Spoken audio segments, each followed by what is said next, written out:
next video. Now, yeah, of course, always. Now we go and let's go to our viewport shading thing here in the top right corner, because if we stay in the render, I am afraid that it can go laggy sometimes. So when we have to do something, it's better to be here. So I will now add a plane. Shift A, mesh, plane. Easy. Now this plane, I will go to edit mode, put it down on his legs and scale it with S. So I press S and just move the mouse so I can scale it. Press S again, move the mouse. Press S again, move the mouse. And now I want it to be exactly on his legs. So I have to go front. So the key above the tab and on the left of 1, some kind of tilde key or whatever, I press it and then go to front. So this is from my views. Then I just zoom in and I see that it's almost perfect, but I will just move it a little bit. The idea is that this should be more inside his shoes, but not on below them, because the shadow will be acting differently. Now I will just rotate my camera, everything is lost, I will just press home and I will gain again everything. Now, okay, let's see how we will achieve our result. Everything is very bright, by the way. We'll see if this will work. We don't have any shadows. I will go to shading. Let's go to shading. And since we don't have any shadows, I don't know how this will work. But let's go to object mode. And yeah, so in shadings here in the top, we have layout, modeling, sculpting, UV editing, shading. The shading, the benefit of the shading is that we have this kind of window in here. We have this window in the bottom, which is good for us. Now I will just hide the rabbit so you can see. This window in the bottom allows us to change a lot of things in the materials, and it can be very complicated. But in the beginning, when you select an object and add a simple material, new material, it will be looking like this. So what is this? So this is your shader, basically. You see the same options here: specular, roughness, metallic, and whatever. On these little dots on the left of all the options, you can connect things like maps, like textures or whatever. So how to add a texture? It's very easy. Shift A, of course. And for example, you just press the search. I always do that, by the way. Everybody does that. So Shift A and immediately go to search, press, and then image, for example, and image texture. And you just press it here, connect it to specular, for example. And now the specular will be with this texture. You have to open some texture and add it. But we don't need this now. Now for our shadow catcher in Eevee, in Blender, we have to delete this shade. This is a shader, and it's called Principled BSDF. We will just select it and press delete. Now it's gone forever. We don't need it. This guy, we don't need it. Now what we need is a mix shader, which will mix some things, and I will show you what. But how to add a mix shader? Again, Shift A, like the same. Then in search, just press the search box and go to mix. Just write mix and then mix shader, select it and just put it here. We will just connect this shader to the surface. Nothing will change, of course. And what we have here, we have two shaders, shader and shader, of course, and it's mixing them by this factor. So this factor means now 0.5 means that one shader will have the same influence as the other shader. Of course, this, even I don't understand it ultra well, but when we see it in practice, maybe you will start to get it. So let's continue. In the one of the shaders, we will connect transparent shader. In the other one, we will connect diffuse shader. So we will have to first add them. So Shift A, transparent, and this is transparent BSDF. So this is the transparent shader, and we connect it to the bottom, let's say. Then we Shift A and go diffuse, and we add the diffuse BSDF and connect it to the top shader. So we have the diffuse BSDF, and the transparent BSDF. And here of the color, this will be the color of our shadow, so I will make it dark. Okay. For now, nothing is working, but bear with me here, it's not very easy, of course. Now, this diffuse BSDF, I want to duplicate it, because on the factor, we will do something a little bit complicated. We'll connect something there. So, the diffuse, I will just Shift D to duplicate, it's easy. And then the color here, I don't want it to be black for now, it will be white. And then I want to connect it to a RGB curve, so it can be tuned in. But to connect it to RGB curve, I have to convert it. So now we need shader to, yeah, let's see, Shift A.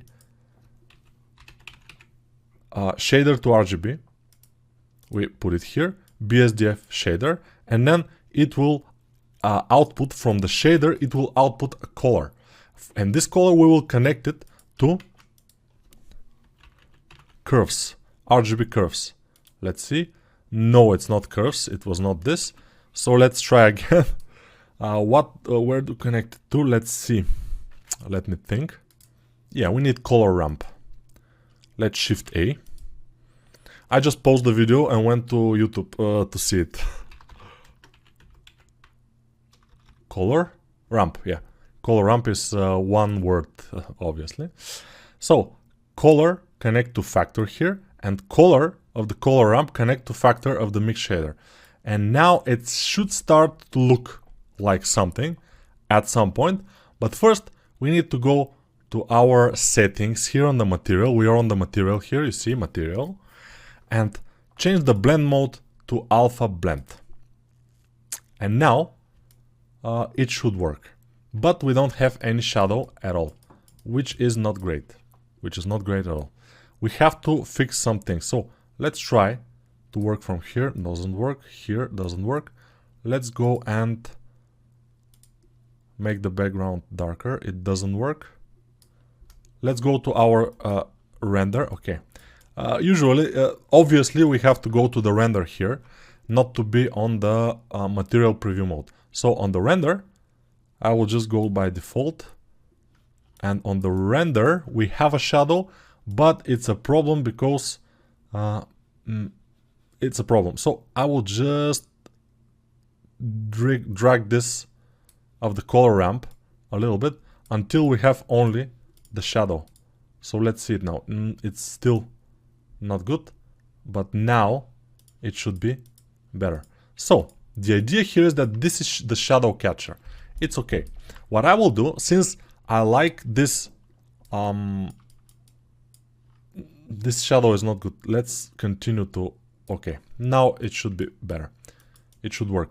The problem is this light in here. If I disable it, we will have the full shadow. But it's the rim light, so we cannot disable it easily. I mean, we can, but it's not a good idea. So I will go and to layout again on the top. You see, I go to layout. I was in shading. I will now go to layout and I will move it a little bit more up. Let's go to the render here, and moving it up will keep our rim light. It will be there. The rim light is there, but it's not gonna make too much problems for this light here, although it is making still issues. So I will move it forward. So it's a rim light. It's rimming our model, but it's not making super much problems for the shadow. This shadow, by the way, is okay, but what I plan to do is to make a render with this lighting and then make another render from the same view with different lighting just for the shadow. And then I will get from one of the renders just the shadow, from the other render I will get just the image. Maybe this way it will be better, because otherwise I have to move my my sunlight and make it go from the top like this to have a nicer shadow, which could work, but I'm losing a little bit of a light here on the face, which I don't quite like. This is not of my liking. So let's just move it like this. Maybe a little bit like this. Yes.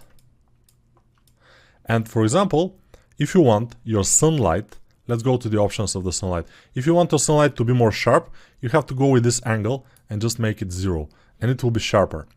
It was 11 degrees. Let's make it like maybe 9 degrees will be fine.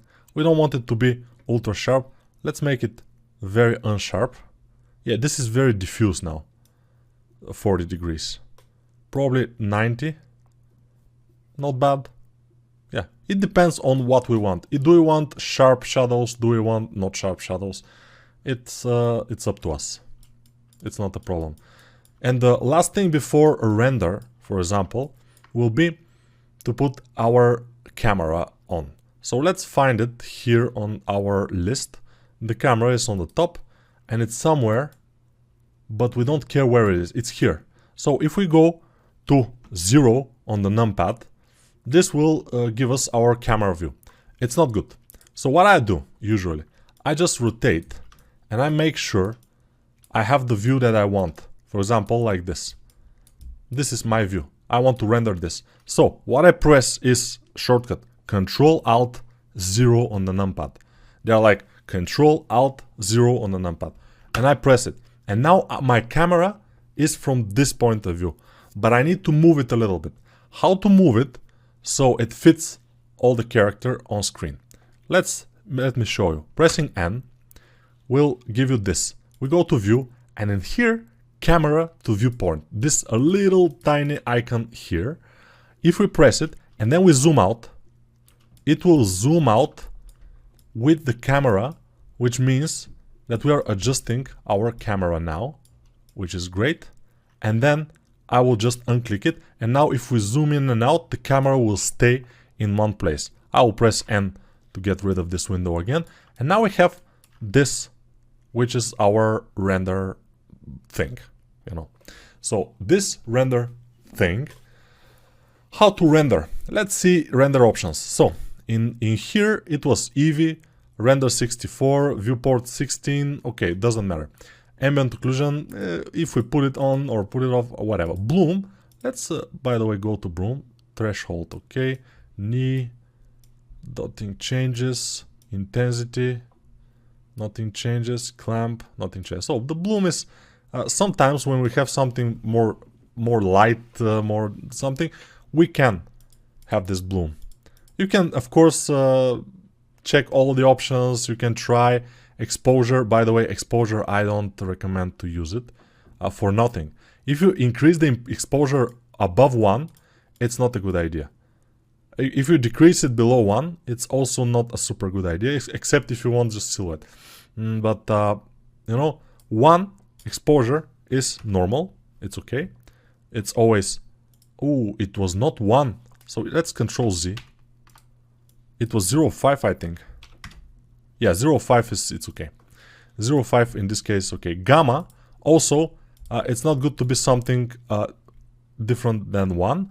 Although, if you want more sharp image, you can go down a little bit. 0.6, 0.7 or 0.9 could be a nice option. But let's go with 1 in this case, in our case.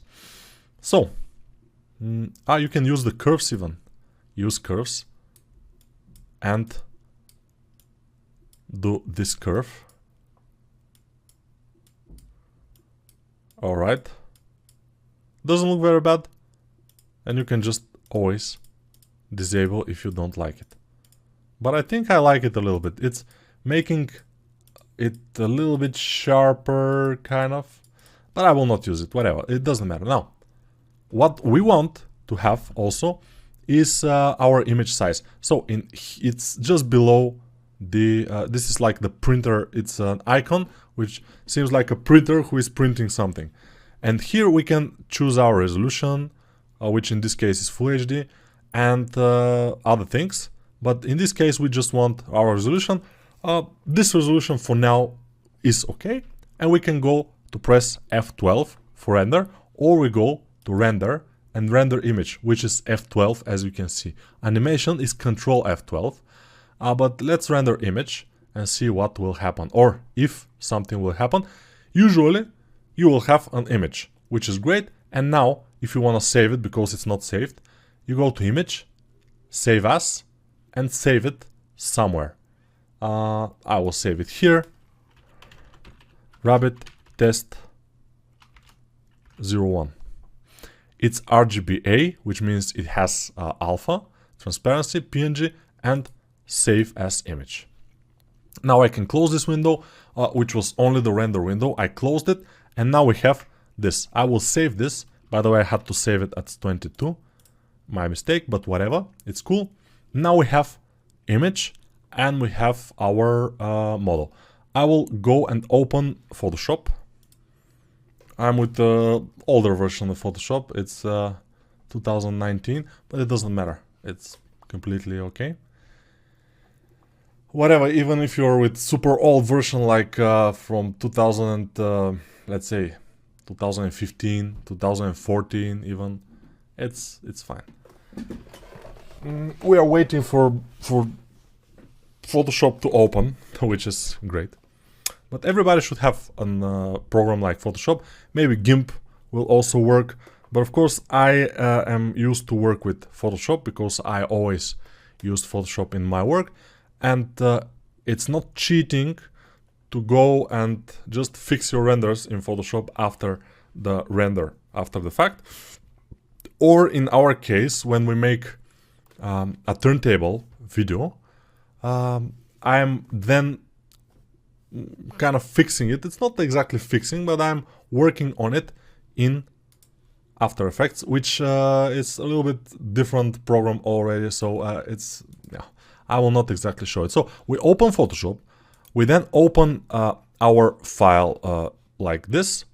Ooh, you saw my you saw my desktop. Now I have to kill you, but whatever.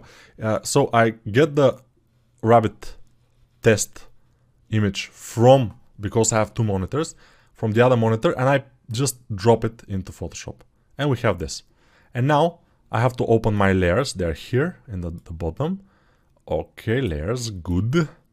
Nice. And now I will add another layer. Do you see it? Yes, you see it. So I press here and add another layer and just put it below our rabbit. Then I go to colors, these colors here, and I just select, for example, this blue or whatever blue I want.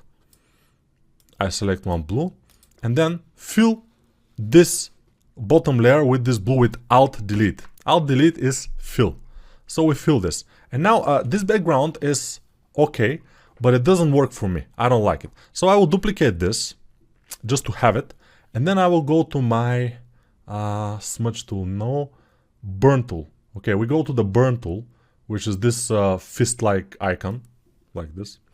And then I increase with the bracket keys my brush and start burning the edges of the image a little bit. So I want the edges to be darker, and just behind the rabbit head, I'm alt clicking to make it lighter. And as you can see, this immediately makes it much more appealing.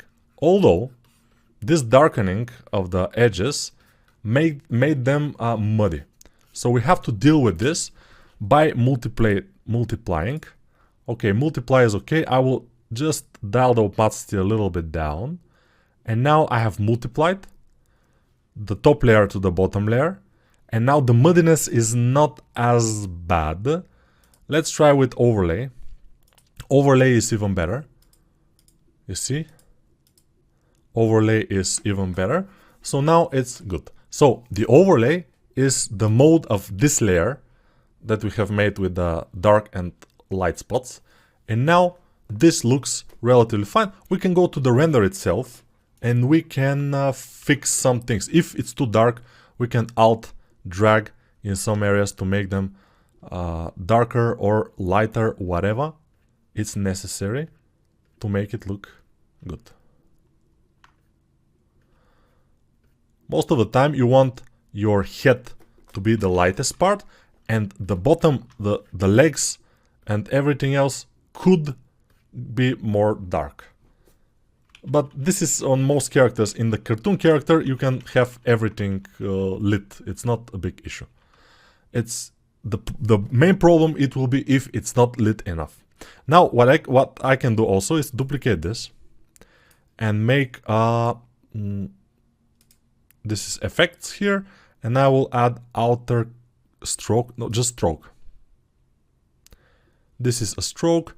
I will make sure it's a little bit tinier, and yeah, I can add a black stroke around the object and it makes it even more cartoony. Of course, we have to probably go to eraser with E and delete some of this here.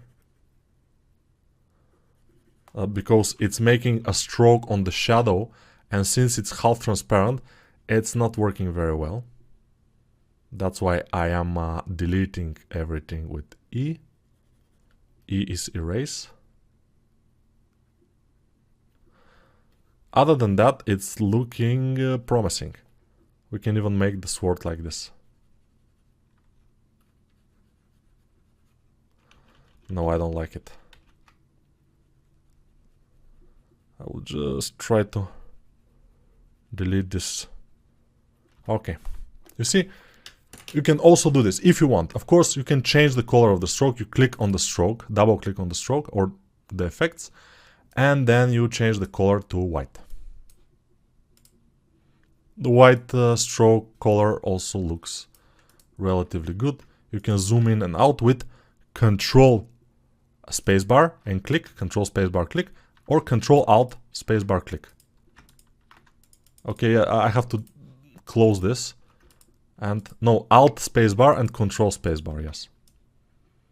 But as you can see, we have a nice render with the white background. We can disable this, of course, if you want. It's up to us. It's looking good with it, by the way. It's making it more contrasty. So you can try it. But for me, probably I will not do it. Maybe I will increase the lightness of the background a little bit and then decrease some other things. And we will see. But for now, I think we have a good thing. In the next video, I will show you how to make a turntable and how to adjust your settings to make a turntable video with transparency, which you can then put into After Effects with a little tweaks. But this I will not show you. I will show you just how to make this turntable video if you want to make it. And that's it. I will say bye for now. See you in the next video. And probably it will be the last. So we'll see.